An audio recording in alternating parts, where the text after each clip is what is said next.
in this lesson, we'll create helpers that will be confined to our curve so that as that curve deforms, the helpers will always follow that shape.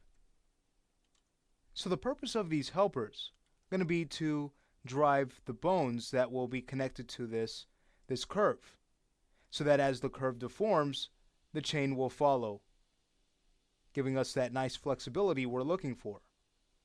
To get started here, let's say we head over to our Create panel and we'll create our point helper.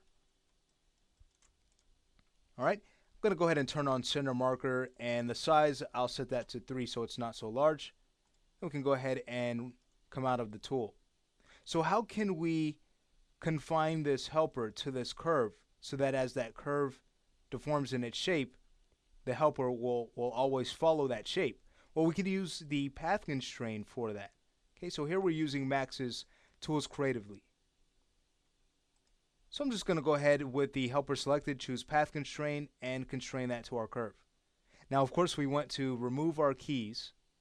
So I'm going to go ahead and delete the start or the end key first and then the start key, so we can keep that helper at that initial spot.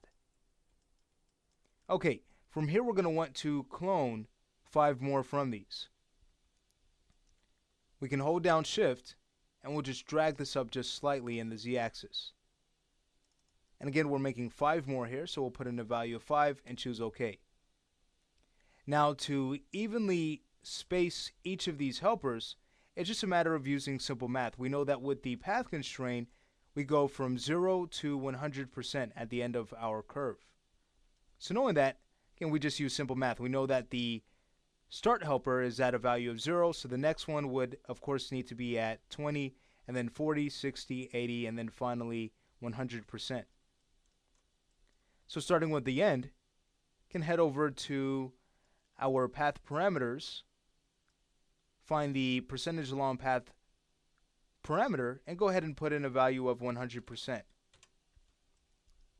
And of course, the next one is going to be 80%.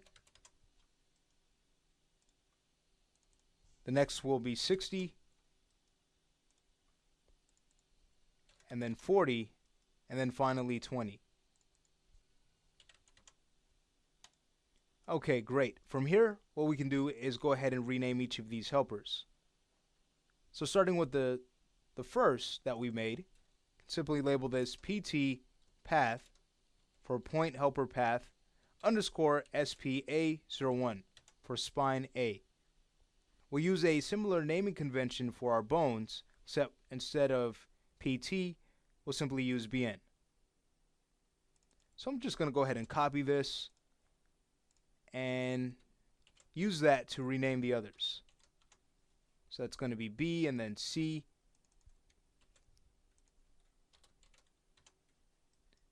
And the next will be D.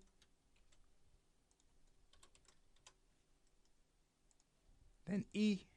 And the last is F.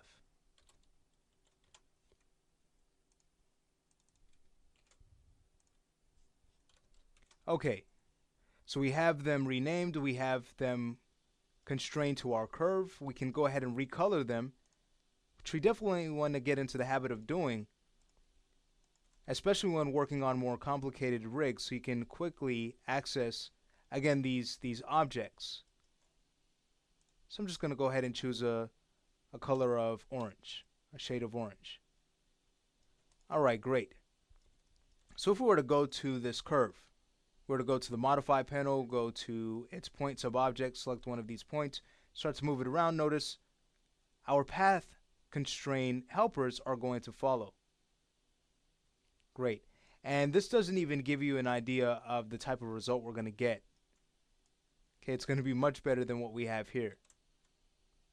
But I just wanted to show you how that all works. Okay, so that finishes this lesson. In the next lesson, we're ready to create the bones for our spine rig.